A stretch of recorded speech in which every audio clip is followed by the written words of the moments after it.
திமுகவில் இருப்பவர்களில் பெரியார் கொள்கைகளை அதிதீவிரமாக கடைபிடிப்பவர்களில் திமுக எம்பி செந்தில்குமாரும் ஒன்று.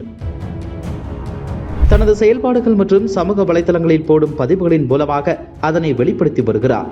ஒரு கட்டத்தில் இவரது செயல்பாடுகள் திமுகவில் உள்ள கடவுள் நம்பிக்கை கொண்ட சக நிர்வாகிகளாலே ஏற்றுக்கொள்ள முடியாதபடி இருக்கும். அடிக்கடி ஏதாவது பேசி சர்ச்சையில் சிக்கும் திமுக எம்பி செந்தில்குமார் குறிப்பாக அரசு திட்டங்களுக்கு பூமி பூஜை போடும் திமுகவினரின் செயலை தனி ஒரு ஆளாக எதிர்ப்பார்.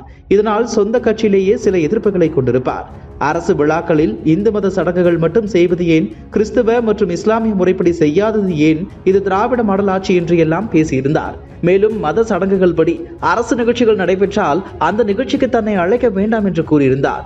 இந்த நிலையில் கடந்த 2 தினங்களுக்கு முன்பு தருமபுரி மாவட்டம் பாலக்கோட்டில் உள்ள கோவிலில் சுவாமி தரிசனம் செய்த புகைப்படங்களை திமுக எம்பி செந்தில்குமார் தனது எக்ஸ் தளத்தில் பகிர்ந்திருந்தார். மேலும் அந்த பதிவில் வருடந்தோறும் மிகவும் சிறப்பாக நடைபெறும் பாலக்கோடு அருள்மிகு ஸ்ரீபுதூர் பொன் மாரியம்மன் கோவில் திருவிழாவில் கருவறை உள்ளே PLR ரவி, சூர்யா மற்றும் கழக தோழர்களுடன் கலந்து கொண்ட நிகழ்வு என குறிப்பிட்டிருந்தார். நாடாளுமன்ற தேர்தல் நெருங்கி வரும் நிலையில் திமுக எம்பி செந்தில்குமாரின் இந்த செயலை நெட்டிசன்கள் கடுமையாக விமர்சித்து வருகின்றனர்.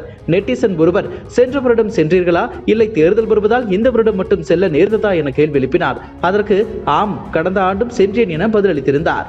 மேலும் ஒரு நெட்டிசன், ஏன் இந்து கோவில்களுக்கு மட்டும் போகிறீர்கள், சர்ச் எங்கே, பாஸ்டர் எங்கே, மசூதி எங்கே, இமாம் எங்கே, புத்த விகாரம் எங்கே, கொண்டையை மறையுங்க தோழர் என குறிப்பிட்டிருந்தார்.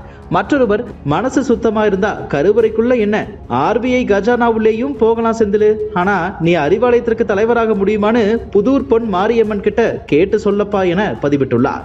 மற்றொரு நெட்டிசன், திமுக காரணங்க தேர்தல் வந்தால் கோவிலுக்கு வருவீங்க, தேர்தல் முடிந்தவுடன் சாமி இல்லைன்னு சொல்லுவீங்க என குறிப்பிட்டுள்ளார். இதே போல ஏராளமான நெட்டிசன்கள் கடுமையாக விமர்சித்து வருகின்றனர்.